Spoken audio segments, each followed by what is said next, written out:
Assalamualaikum warahmatullahi wabarakatuh. Kami dari kelompok 3 leadership yang beranggotakan saya Farah Salsabila dan Hasna Sifa. Pada kesempatan kali ini kami akan menjelaskan tentang kepemimpinan efektif.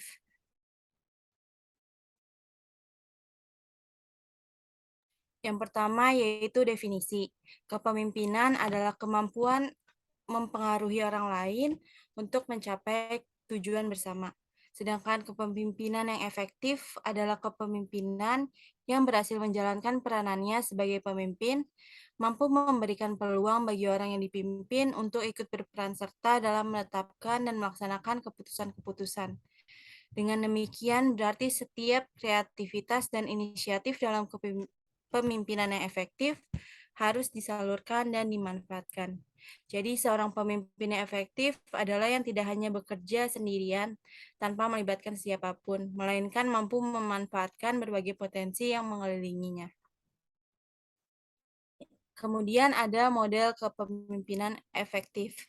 Yang pertama itu ada kepemimpinan karismatik, yaitu kepemimpinan yang berasal dari anugerah Tuhan, yang mana pemimpin tersebut mempunyai kemampuan luar biasa, magnet yang kuat, dan adanya ketertarikan emosional yang kuat dari yang dipimpin kepada pemimpinnya. Kemudian ada kepemimpinan transaksional. Jadi kepemimpinan transaksional ini berfokus pada pengawasan, pengorganisasian, dan kinerja. Yang kedua itu mengelola bawahan dengan memberi reward dan punishment. Pemberian reward atau penghargaan ini meliputi pemberian intensif dan penghargaan yang berhubungan dengan pekerjaan untuk mempengaruhi motivasi bawahan. Sedangkan pemberian punishment atau hukuman dan tindakan korektif lainnya sebagai respon atas penyimpangan dari standar kinerja yang diterima.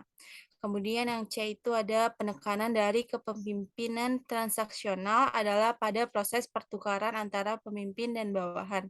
Sebagai contoh, para pemimpin perusahaan bertukar penghargaan berupa gaji dengan kinerja para bawahannya.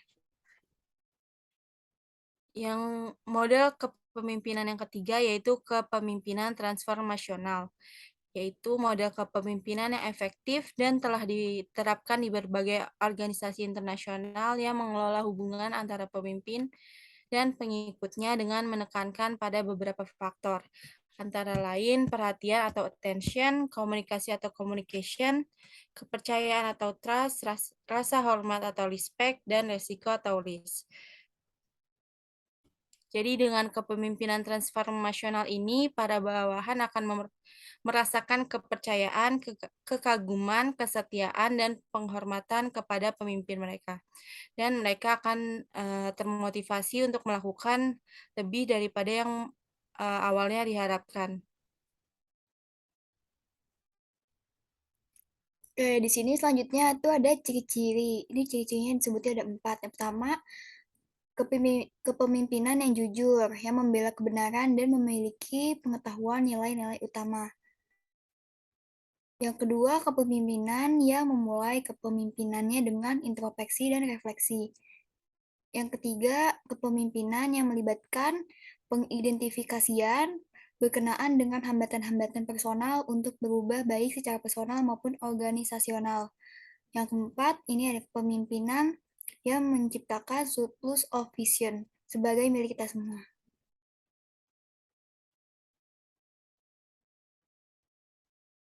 Selanjutnya ada kompetensi pimpinan efektif. Nah, kompetensi pimpinan ini yang dimaksud adalah keterampilan dan perilaku kepemimpinan yang berkontribusi pada kinerja yang unggul. Nah, dengan menggunakan pendekatan berbasis kompetensi untuk kepemimpinan, organisasi dapat mengidentifikasi dan mengembangkan generasi pemimpin mereka dengan lebih baik. Fokus pada kompetensi kepemimpinan dan pengembangan keterampilan mendorong kepemimpinan yang lebih baik dengan menggunakan pendekatan kompetensi. Organisasi dapat menentukan posisi mana yang level mana yang membutuhkan kompetensi tertentu.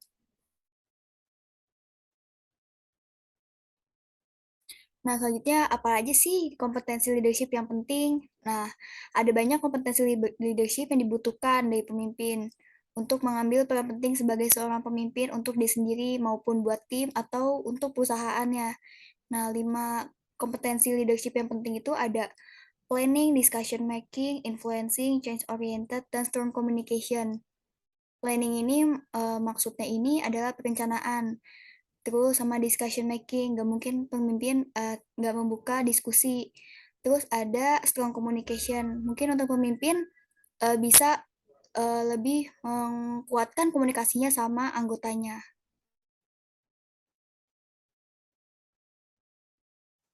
Eh, Sekian dari kami. Kurang lebihnya mohon maaf. Terima kasih sudah memperhatikan. Wabillahi taufiq wal hidayah. Wassalamualaikum warahmatullahi wabarakatuh.